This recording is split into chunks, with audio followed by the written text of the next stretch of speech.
Hello, welcome back. It's showtime, is what StreamYard just told Josh and I. We are back a Wednesday night live answering real estate, housing, mortgage, all your questions with regards to buying and selling real estate.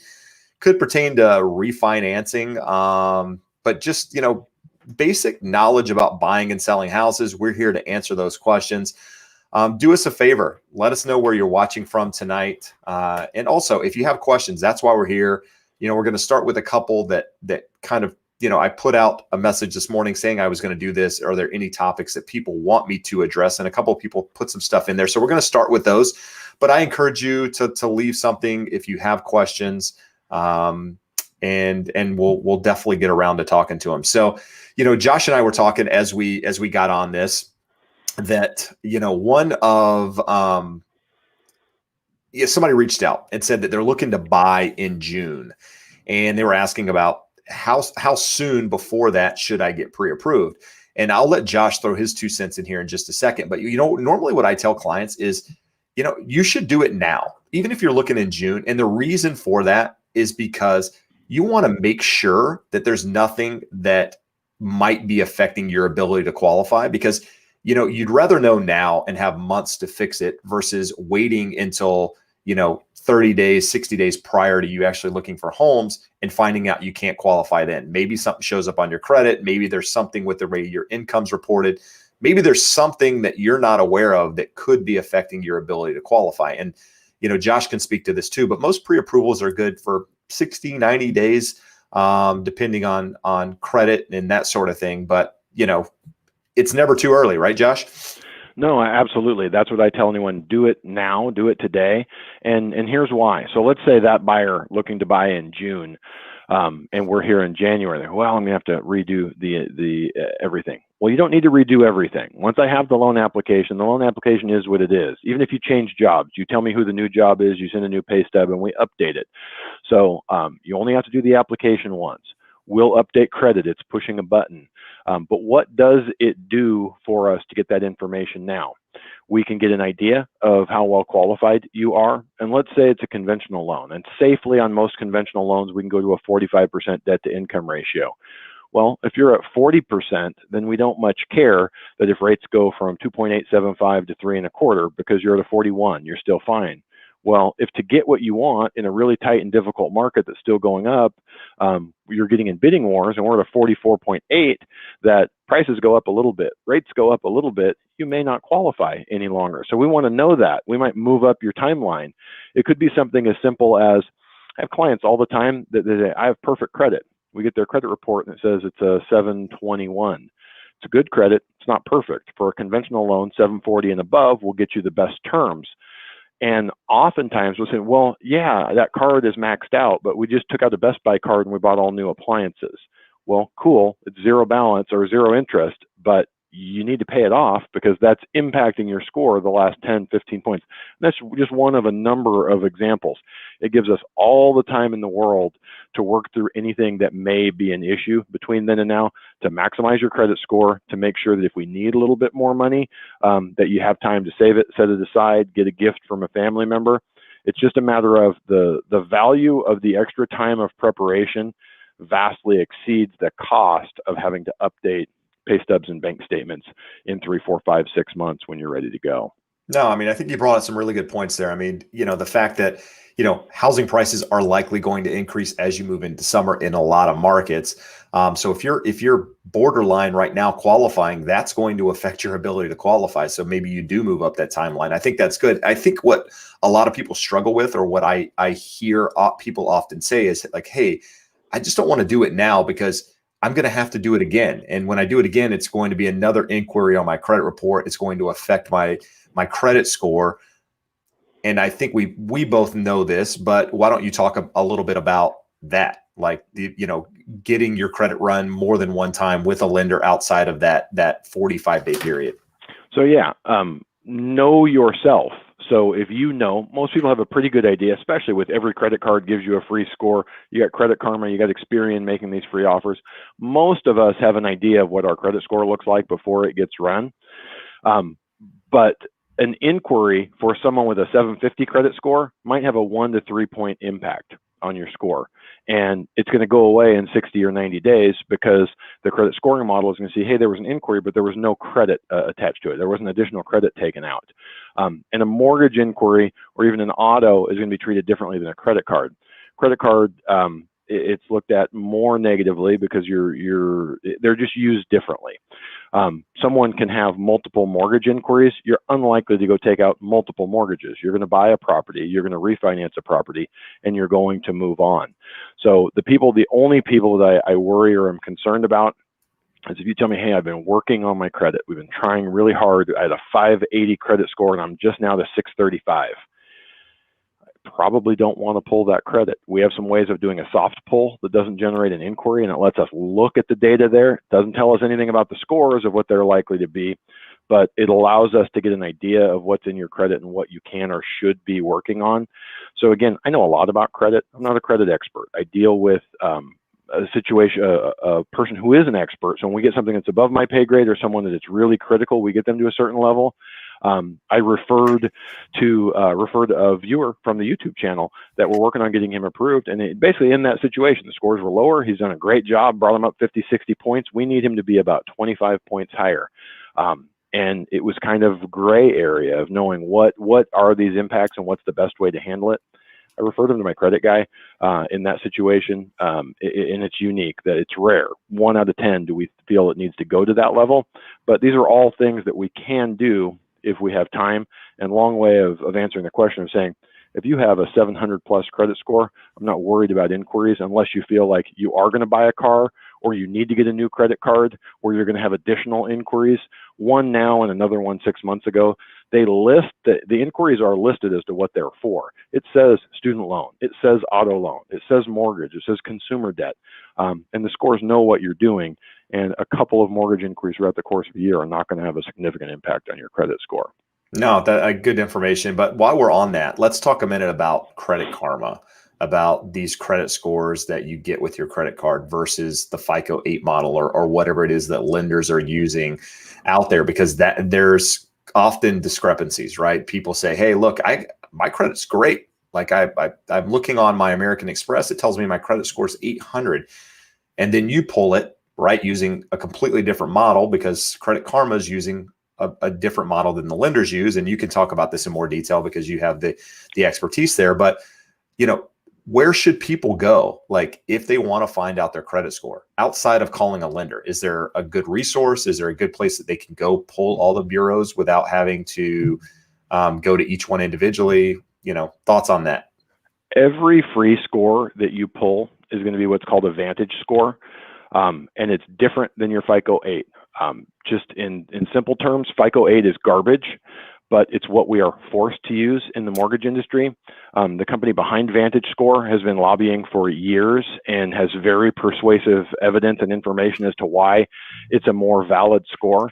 The FICO model has not significantly been updated its algorithm since 1994. And if you think how consumers acted and behaved and bought in 1994, 26 years ago, 27 years ago versus today, it's vastly different.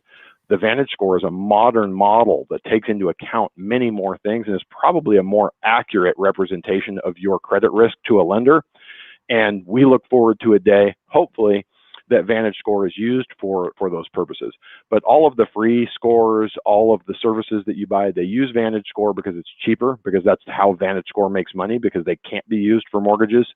So because of that, I spoke with a client tonight.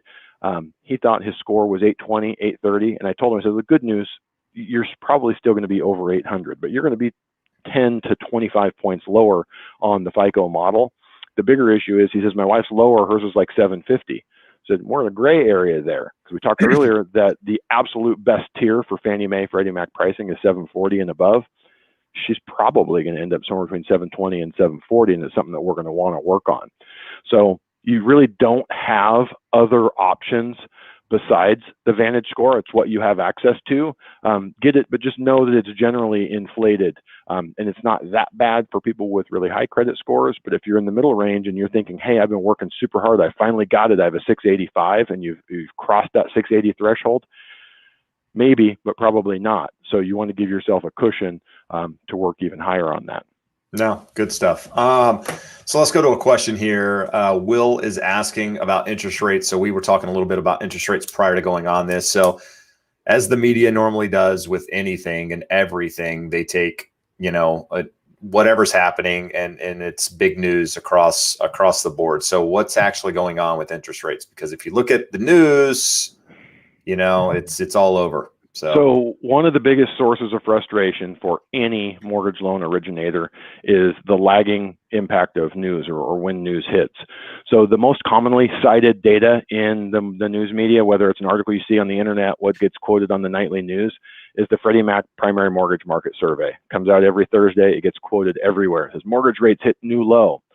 Well, what that means is loans purchased by Freddie Mac over the preceding 7 days averaged a new low rate. They also quote in the report, never in the news, rarely in the news, that there's points and fees involved in there. And at certain times, those are higher, so the rate might be lower, but the points and fees are higher. And other times, the points and fees are lower, and the rate could be a little bit higher. So long way of saying what you're seeing reported in the news is generally lagging information. And anything that you saw today that rates are going to start going up or rates have started going up is, again, it's a week behind the times. We've spent the last 6 days just suffering with day after day after day of mortgage rates getting worse. Finally, yesterday, it looks like we hit a technical bottom. So a nice little bit of recovery today.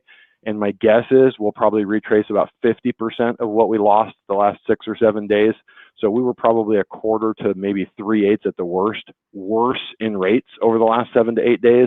And we'll probably get about half of that back.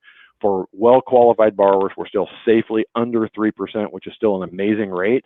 But I kind of go back, a conversation that I had on the first business day, or it says first business day of last week. So last Monday, talking to a client, and she's like, well, I might want to wait. Rates, I think rates are going to get better. And we pulled up the mortgage bond chart going back 20 years. I said, we literally today have the highest mortgage bond prices ever in the history of the world. And you're telling me that you think that they're going to get better. And sure enough, what we watched over the next 7 days when she didn't pull the trigger is rates are 0.25% worse than if we had just bought in then.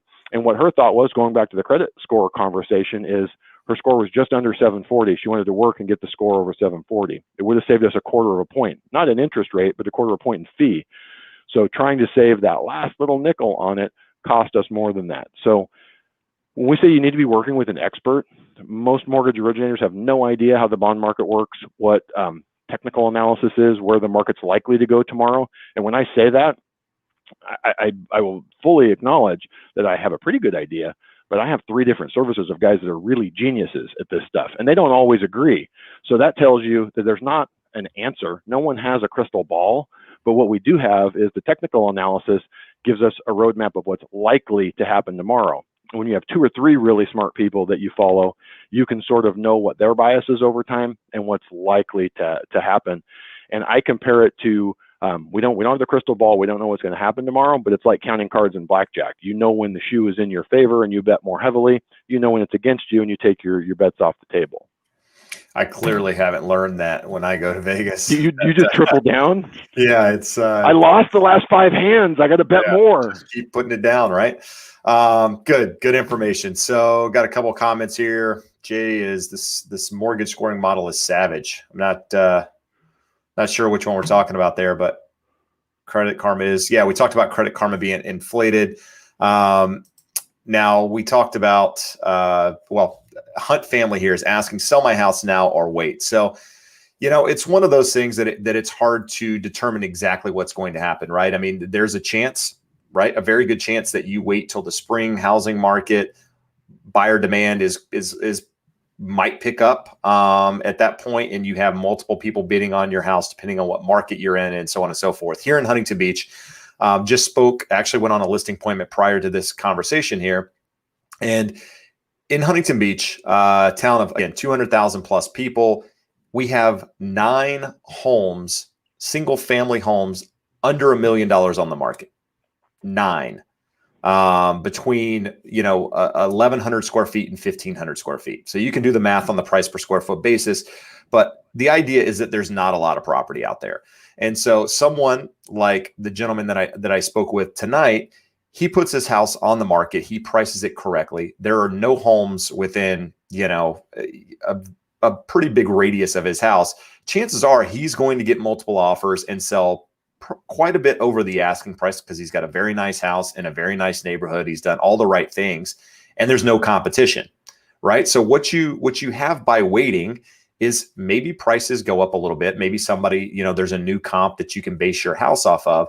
But what you have to take into account is how much competition is going to happen in 2, 3, 6 months from now. I don't know, right? I mean, if I'm not a believer that the foreclosures and the forbearances and all of that are really going to impact our market. But what if they do?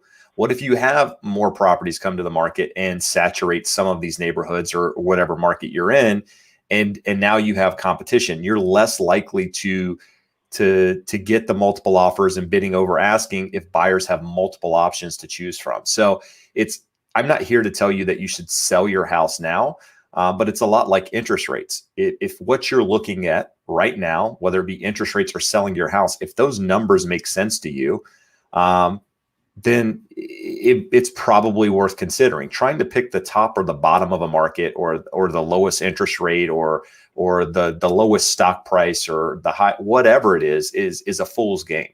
And you're less likely to get what you're trying to accomplish by going that way. So I would say, hey, talk to a professional in your market, get their opinion, let them tell you what the housing market looks like, what they expect to happen over the next coming months, and then you make a decision from there. But I mean, my crystal ball looks a lot like yours, in the fact that it's cloudy, right? I mean, I have my expectations of the way the housing market's going to go, but it's not 100% clear. So anything you want to add to that, Josh? I would just always say, whenever I get this question, I would say, okay, sell your house and do what? Because that can impact what the decision is. Is it I have $500,000 equity in my house. I'm just going to cash out and sit on the sideline. Well, I'm going to give a different answer to that versus someone saying, hey, I want to move up. I want to sell my house and move up. So really it's what are we doing? Move up, move down, move to a different state. Depending on what you're doing can impact that. For the most part, I wouldn't advise someone selling and waiting out the market and waiting for the crash, because I think there's more room for the market to run. But if you have something else you want to do, if you're looking at moving from a $600,000 house to a $900,000 house and they both go up 3% this year, you're better off doing it now.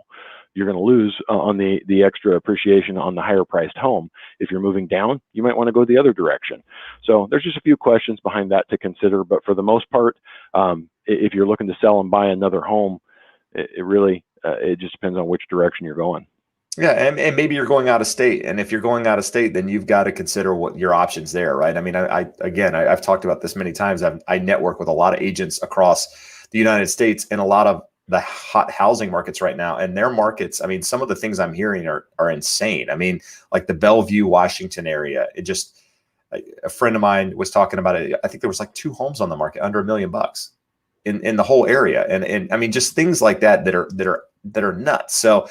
It's a wild market at the moment. So you just gotta, Jeb, let's take a look at this one here, because there's a good follow-up question. Jay follows up with better questions. What are you going to buy? Right. We had this conversation last night. You have a client right now. They sold their home because they have a need for a new home. I don't know if it's bigger or a different school district, whatever it was. They did very, very well on the sale of their home. And now they're on the flip side of trying to find that pool home, and everyone would like a pool home. So, it's really important. Again, you probably guys are tired of hearing us saying work with an expert, because the difference between the realtor that is happy to just keep showing you houses and not give you advice on what to do could mean the difference between not paying an extra $5,000 and getting a property last month, or waiting 3 or 4 months and paying an additional $20,000 for that property, when you probably sold your home for an extra $15,000, $20,000, $25,000. Sometimes the job is being able to have difficult conversations with people when they need to hear it, rather than just telling them what they want to hear or saying the client is always right. The client is always right in terms of they know what they want and need, but our job is to facilitate those wants and needs getting into the best outcome, both on the mortgage side and the real estate side. No, and again, we definitely dove into that. So, no, absolutely professional. Whether you're mortgage, real estate, whatever side you're on, I mean, yeah, make sure you're working with a professional. So, Shawnette buying a home in different states seems hard. It can be, but again, if you're working with a professional, less likely to be that big of a challenge. So Jorge is asking, how difficult is it to buy a home where the sellers are going through a divorce and one of them is not cooperating? It can be a difficult situation, right? So it can be impossible. Yeah, it really can be. So, I mean, if a sell is mandated by the court, if the court is saying, hey, look, you have to sell this property, then you've got a judge or someone on, in those cases that can force the hand and make decisions. Sometimes if one seller's not willing to cooperate, the judge will make the decision on behalf of that seller to proceed forward with the sell or what have you. But in those cases where that's not necessarily the case, you've just got two splitting parties and they have a house to sell and there's not anyone saying this is what you have to do by specify. It can be difficult, right? I mean, that's part of the problem. And as a listing agent that's worked in many divorce situations, is that you've got to go into that letting both sides know that you're there to help them accomplish what they're trying to accomplish. So you're not there to pick sides, that you're really there to facilitate. And it's going to come, you need a professional in that situation. That's why you don't hire your cousin that just got his real estate license to sell your house. And, in a divorce situation or any situation like that needs a professional, because it's going to take someone with experience to explain to both parties to help them get through it. But at the end of the day, you got to go back to originally why they wanted to sell the house and continue to reference that, right? Because there was something there that drove them to sell the house and originally put it on the market. Just remember that outside of life and death, there's almost nothing more stressful than a divorce, and people can and will act incredibly irrationally. We have a refinance with a divorce buyout in process that even the woman's attorney who, when we went into it, it's the woman who doesn't want the house. The court said, cool, here's what you do, an appraisal, this is what you get. Guy went and did it. She comes back and she wants more. The court's not going to give her more. Essentially, all she wants to do is to force him to sell the home. And it's not a man or a woman thing. I've seen both sides act incredibly mean and irrationally in this process. So even though all of the logic says her path to the largest paycheck is signing off and letting us close this, and that's not her interest. Her interest is inflicting the most pain on him, which is getting him out of that house. So it's just, anytime there's a divorce situation, you can have someone that is not acting rationally. They are simply looking to inflict pain on the other party, to delay things. Maybe it's not even that. Maybe they have an irrational hope of getting back together with the other party, and the house is the last thing that's holding them there. So when we have a market that's moving pretty rapidly, I would not sit around waiting for a divorce situation to clear up if one of the parties isn't acting according to the plan, unless, like Jeb said, there's a court order that's going to force the sale. Yeah, no, good stuff. Derek asked 3 different questions here. We're going to go through all of them and kind of tie it into one. Any input on the housing market? What it would be this year? Basically, unprecedented times. Sold his house, asking about inventory, and just wondering essentially what expectations are. So you asked 10 different people on this. You search on YouTube, you're going to get 10 different answers on this. But my thoughts as someone who's out helping buyers, helping sellers sell real estate is, right now, there's no homes on the market. I mean, it's not just in Southern California, in a lot of different markets out there. So I think you're going to have a slower start to the year than you normally would. I think it's going to take longer for the market to pick up than you normally would, just because of the environment that we're in, and with COVID and everything going on.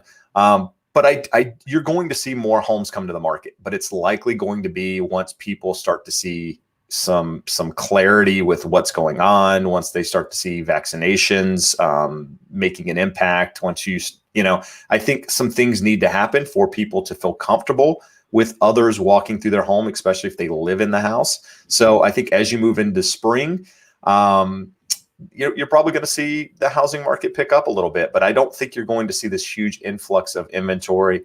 I expect buyer demand's probably going to stay pretty solid with low interest rates. So I think you're going to see a market similar to 2020 overall. Maybe not the appreciation that we saw, but being difficult for buyers, being a seller's market that's very, very strong. And if you're sitting on the sidelines waiting for the market to crash, I think you're probably going to sit there for some time. So Anything on that? We've talked about this so many times. It's like mind numbing at this point to And really, jump it on is. It's just fundamental. So to try and put it into a nutshell, interest rates are low and likely to stay low, which will keep homes affordable.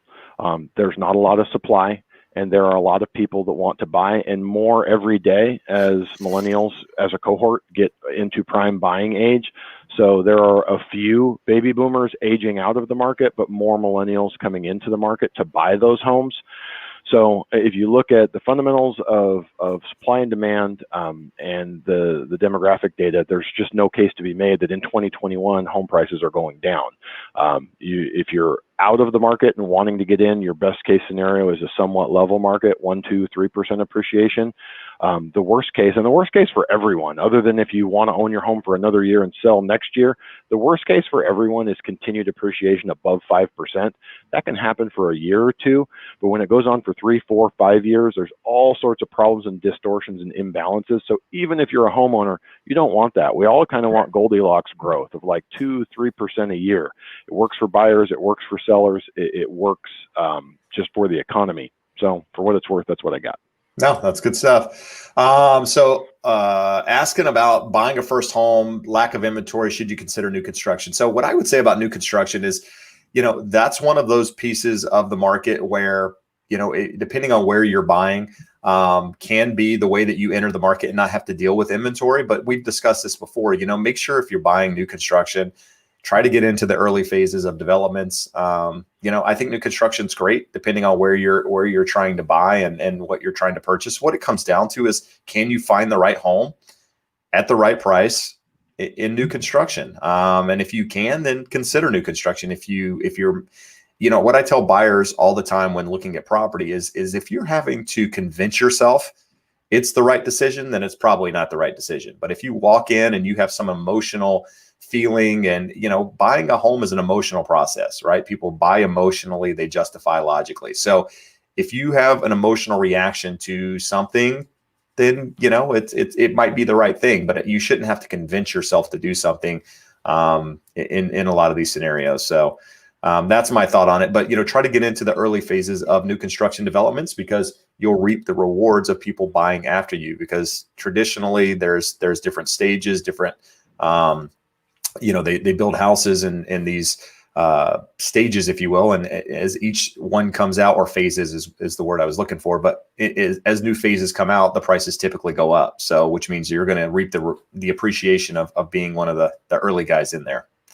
The thing that I always like to tell people on new construction is, again, numbers never lie. If someone's asking me, should I do an FHA or should I do a conventional loan? I say, well, let's run the numbers. Let's put them side by side and take a look at them. Do the same thing when you're looking at new construction versus an existing home. There are additional costs in a lot of new construction. They're more likely to have a homeowners association with monthly dues. They're more likely to have higher taxes and special assessments to pay for roads, police departments, firehouses, schools, all of that fun stuff. So a lot of times you're looking and you go, wait, for $400,000 there, I get this 25-year-old home, and for $400,000 there, I get a brand new home. Well, it's probably not an apples to apples deal. So make sure you're taking into account taxes, any HOA dues, and running the numbers so you're truly going apples to apples. Buying a new home, a new construction home, can be beneficial in terms of things are new, they're less likely to wear out. You get a warranty, which you can get a home warranty on any home, but a warranty on a newly constructed home should be better for you. But there's just all those things you need to take into account. And Jeb, before we move on, probably the most important thing is, I need to get a little cartoon like Elon has of me, because my little logo up here is just like the business logo. That's boring. I need a sweet cartoon of me like that. So when I make comments, I pop up. Dude, my eyes are so bad I can't even see them. That's how bad this is. Oh, wow. So Alan's asking about an equity question here. He's buying a property right now, primary residence. He's got another investment property, or an investment property rather, that has $200,000 in equity, asking about getting a HELOC on that property. Why don't you jump on that? That's right up your alley. $200K on the investment property or an escrow on the new primary. So you're looking at getting a HELOC on the current investment property. One thing to be aware of, if that's the plan of getting it on the investment property, is you're going to be limited to a lower loan to value. So if it's a $400,000 property, you have $200,000 of equity, no problem. If it's a $800,000 property, you have $200,000 of equity. You may not be able to tap much of that. So HELOCs are probably the most important type of loan to shop around on. Not so much on terms. The terms are going to be similar. The loan to value that you can get. Oftentimes credit unions are willing to go to 90 or 95%. Most banks are at 75 or 80%. So check with multiple sources. Be aware that investment property are going to have a lower loan to value than a primary residence and a higher margin. You don't necessarily have an interest rate on a line of credit. You have an index plus a margin. They're almost all tied to prime rate. The margin that they add to the prime rate is going to be a little bit higher on the investment property. So at a minimum, kind of going back to get qualified now if I want to buy in June, or if you're thinking about it, do your research now. Find out what your options and talk to people that are offering that product and see what their thoughts are. Well, one important thing is they're in escrow, right? We are in escrow on our primary. So if you're in escrow on your primary, just make sure whoever's doing your loan on your primary knows about the home equity line that you're trying to pull from the investment property, so that there's proper calculations and debt to income ratios and all that good stuff, because the last thing you want to do is go out and get a home equity line. So wait, the important part is take out the equity line. Do not borrow against the equity line. If you have a $200,000 equity line with a zero balance, we don't have to count anything against you when you're buying the new property. You borrow $100,000 on that equity line, we have to count that against you. So if in this situation, this might be a portion of the down payment funds, absolutely let your loan officer know, and let them know what the terms are so they can account for it. It doesn't sound like it, because if he needed that money, he probably would have done it already. But we do have that situation where people have, hey, I've had this line of credit for 5 years. We've never used it. I want to pull that for my down payment. Cool, we can do that. I just need to know what the payments are going to be, because right now on your credit report, it shows zero. Right. Okay. Moving on to Nicole. So Nicole's got a good question here. She lives in a triplex. It's owner occupied. She wants to buy a single family. Does she need to move out and rent the unit first before she starts the house hunt, so they can use the market rents to underwrite the unit? So essentially she wants to keep her investment property, her triplex, as an investment. And she wants to use the income from that property to qualify. So how are they going to calculate the unit that she's moving out of once it's fully occupied, Josh? They'll use a rental agreement on that. So you don't have to move out of it. You can say, hey, my escrow closes on February 1, and I have a rental agreement starting February 15th or February 30th. They'll use that rental agreement. And in certain instances, you can actually use a rental survey, just showing what market rents are and supporting what that is. So the thing that's important to know is how that income gets used. In terms of a triplex, in terms of a rental property, when you're moving out of it, they're going to do it differently, because you actually have your tax return that shows the history of the expenses on the other two units. So you have a Schedule E. A triplex, a long way of saying a triplex is unique in that it's a primary residence and a rental property. So you have the Schedule E for the other two units, and it's a more complex transaction. So you do not have to move out of it and have it rented ahead of time, but make sure you get with a loan officer that's experienced with rental properties and income qualifying, and make sure everything's accounted for properly. No, that's good. There's some good questions coming in here. So another one here, Liz got a credit for closing costs when buying a house, and basically there's excess at the end. So let's say there was a $10,000 credit. They use 9,000 of it. There's 1,000 left. Where does that 1,000 go? She's asking. Does it go to the lender? Does it go to the realtor? Just curious. So you have your minimum required investment. So if it's 3% down, it's 5% down, you have to make at least that. The seller credit can cover all of your closing costs. It can cover all of your prepaids, but no excess can go to you. It can't even go to a principal reduction to buy the loan down, or buy the loan balance down, or pay the loan balance down. So it's just unfortunate, but we had this situation a month or so ago with a borrower who negotiated a big seller credit, and then rates improved by the time we got their contract to getting it locked. So we got a big lender credit. So between the lender credit and the seller, we had $500 too much. And in that situation, the seller came out ahead. Well, in cases, correct me if I'm wrong, Josh, if there's excess, can't you prepay things? Like I can pay my homeowner's insurance for 2 years, or if there's an HOA, I can prepay a couple of months to use up that excess so that it's not just wasted. Yes, and depending on loan type, like an interesting quirk is VA will allow you to pay off debts with a seller credit. So say you have a $1,000 credit card laying around, you can do that. But VA is unique in that other loan programs won't allow you to use a seller credit to do that. So by all means, you can prepay things, HOA dues, homeowners insurance. As long as the vendor will take a prepayment, you can use the money to do that. Yeah. So reality is, Liz, don't let the $1,000 just go away, right? It can be used for something. So, but it doesn't go to your realtor. It doesn't go to the lender, the loan officer doing the loan. If it doesn't get used, it'll essentially go back to the seller. So, just make sure you use it. Let's see here. You'll lose. Help me out here with that one. Go ahead. I'm waiting. You'll lose Ibrahim, of course. Moved from San Francisco Bay Area to Austin, Texas. House hunting was extremely stressful. Put 10% as a non-refundable deposit. House ready by May. When is a good time to lock the rate? So, we've talked about, locks longer than 30 days in a couple of these different episodes. But essentially, the longer you lock that loan, the more it's going to cost you to do that. So, Josh, you want to do this one really, really quick so we can move on to another one? Absolutely. So a lock is insurance against rates moving higher. It's just like term life insurance. It's cheaper to do for 10 years than 20 years. It's cheaper to lock for 30 days than it is for 60 days. So before you get into buying insurance against higher rates over 60, 90 days, make sure that you are very confident that rates are going higher. We talked about earlier for the last 7 or 8 days, rates had gone in a straight line up, and then we're in the middle of a retracement. We'll probably get about half of that back. I don't necessarily see a big reason for rates to move a ton higher, but you probably want to talk to your loan officer and just set a bailout rate. This is the highest rate I'm willing to accept. If rates move up to there, just lock it and forget about it. Like a stop loss, man. All right. So Jared is asking about renting out while in forbearance. Can you do it? Yes, in theory you can.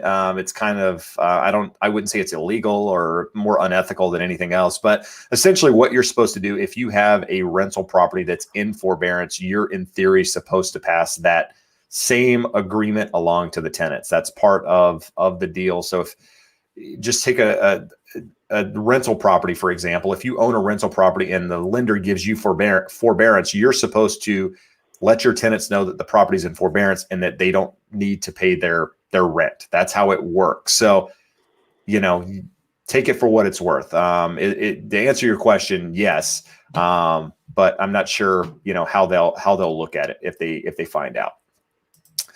About life, can you buy an FHA home in a different state and move there, or do you have to move there and then look for the loan? No, but it has to make sense, right? You can't, if your occupation allows you to move from any state to another state, and it's not going to affect your employment, your ability, your income or what have you, then you can, look from California to buy anywhere, as long as that move makes sense. But what you can't do is your job is in Orange County, California, and you're in a position, you're a firefighter, for example, and you're moving to Florida to buy your primary residence, but your occupation's in California. Probably going to be a little bit tougher to make that fly. Absolutely. So one of two things: income-wise, you have to have the jobs ahead of you in the market, and we have to verify and validate those. Or we have to document with your current employer that, yes, this is a remote job. They're able to work and perform from home. There'll be no change to the pay. All right. So is it more of an opportunity to buy a foreclosed or even a short sale? I'm just going to say no. I'm not going to go into deep detail on that. Right now, there's not. Demand is way too high. Inventory is way too low. Any properties coming to the market are going to be priced at fair market value in most cases. If they are not, it's going to be more of a frenzy than you've seen, if it is priced correctly, just because so many buyers are going to bid on it. So I would tell you to stay away and focus on more realistic homes. Is interest rates going up? We've talked about that. So I'm not sorry, Steve, but check out the, couple minutes into the video, we talk about rates here. I'm trying to get through some of these. Derek can definitely vouch for saying that people acting irrational during a divorce. I feel sorry for I you, think a Derek. lot of people I'm can. sorry you know how that works. No, for sure. So with a credit score at 750, what interest rate should I expect in FHA or conventional? So just, I mean, maybe without getting into the details of property, all that, what's the best rate right now for FHA and conventional? We've If been you talking match about all that, everything else. the last few weeks. We were at 2.25 FHA plus or minus, and 2 2.75 conventional. We're probably an eighth higher than that. You're probably still under 3% safely on a conventional with 0 points, and 2.5 plus or minus on an FHA. So still really, really good, just not quite as good as we were a week ago. All right. Mendo is asking, the closing next week with the market rising so fast, how soon or could I, how soon could they refinance to get out of the PMI with an FHA loan to a conventional loan? So as soon as the value's there, right? I mean, you just need to have your property appraised at a certain value in order to remove that PMI. So, if once, for example, Southern California last year, it appreciated, say 10%. So, if it appreciated another 5-7% this year, if you bought 2 years ago, you probably have that 20% equity. Now, if you're just buying right now, chances are you're not going to have that equity that quickly. It's probably going to take some time. I mean, last year was kind of abnormal in the market for appreciation that much in a year. Another thing to account for that people need to remember, and most loan officers don't spell out for them, is on an FHA loan, you have an upfront mortgage insurance premium. 99.9% of the time that's financed into the loan. So even though you're putting 3.5% down, we're adding 1.75% back onto that loan. Right. So in essence, it's like putting 2% down. You need 3% appreciation just to get to be able to do a 5% conventional. And if you're doing FHA versus a 3 or 5% down conventional, there's probably a reason for that. So before it would even make sense, you have to get to about 10%. So we need 8% appreciation safely, and in even a good market, that's probably a 2 to 3 year process. No. All right. Going to get to a couple of questions here. I got to run at 4:45. Kids soccer, guys. Back at it. All right. So Georgina is asking about jumbo loans, differing from conventional loans. They're in the San Francisco Bay Area. Conforming loans won't cut in. So what are we seeing right now with non-QM stuff? So for the most part, on your best rate, best term jumbo loans, you're looking at least 10% down. The 10% down terms are not nearly as good as 20% down. At 20% down, you're still going to get a really good interest rate, sometimes even better than conforming loans. Your biggest issue is you get into lower debt to income ratios. The CFPB recently changed the guidelines on what it means to be a qualified mortgage, and they took away the 43% debt to income cap. But I have yet to see any jumbo lenders come up with an alternative and take that away. So for the most part, you're going to be at a hard 43% max debt to income ratio. You're going to have to make a 20% down payment for the best terms, and you're going to need to have reserves. And I could probably go through 20 other different little examples where we have flexibilities on conventional and FHA loans that we don't have on jumbo loans. But for the most part, you need to be really well qualified. I would say, top 20% of our FHA, top 30, top of our conventional, top 35%, top 1/3 of our conventional borrowers would be able to qualify under jumbo guidelines. All right. I'm going to answer one more, maybe two more questions here, and then leave some of these for, I'm doing this every Wednesday now, guys. So I'm going to bring it back. Any questions we don't answer today, I'll start with next week, just to make sure we address them. So Amanda's asking about current times with USDA. I don't think Josh and I, either of us, really have a full grasp on USDA here in Southern California. We just don't really get them. Me as a real estate agent don't see them. Even when I did loans, never saw them.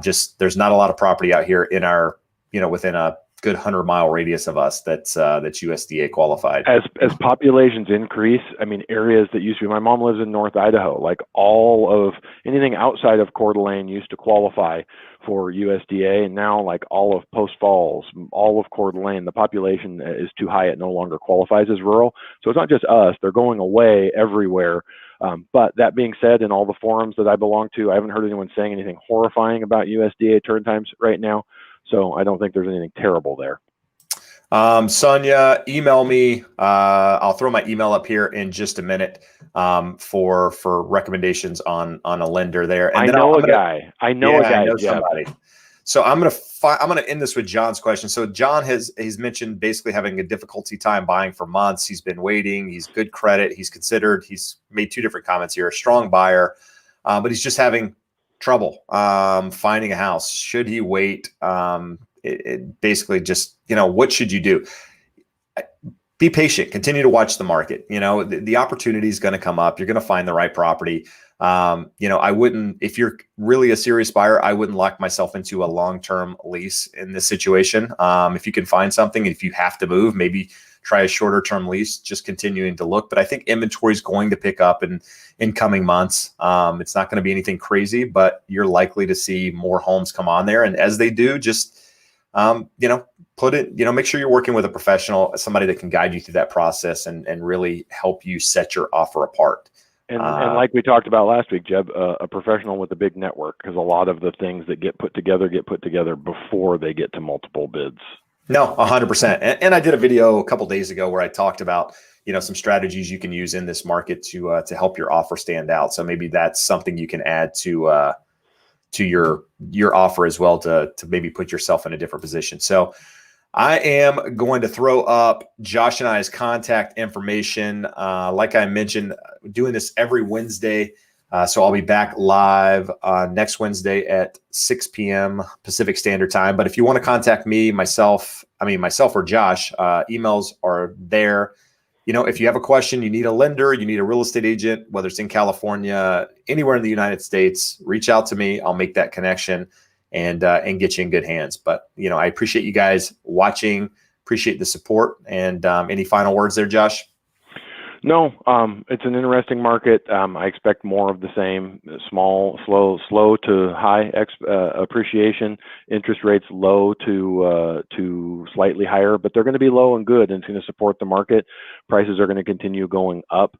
Hopefully, we have a moderate market with not a lot of moves this year. So keep asking questions, and the thing that I love about the channel is there are people thinking through it. They're not getting sucked up into the mania and just running out making crazy offers to get something under contract. So educate yourself and make your best decisions. There you go. Ending on great advice there. All right, guys. Thanks again. We will see you soon. Hit that like button if you haven't.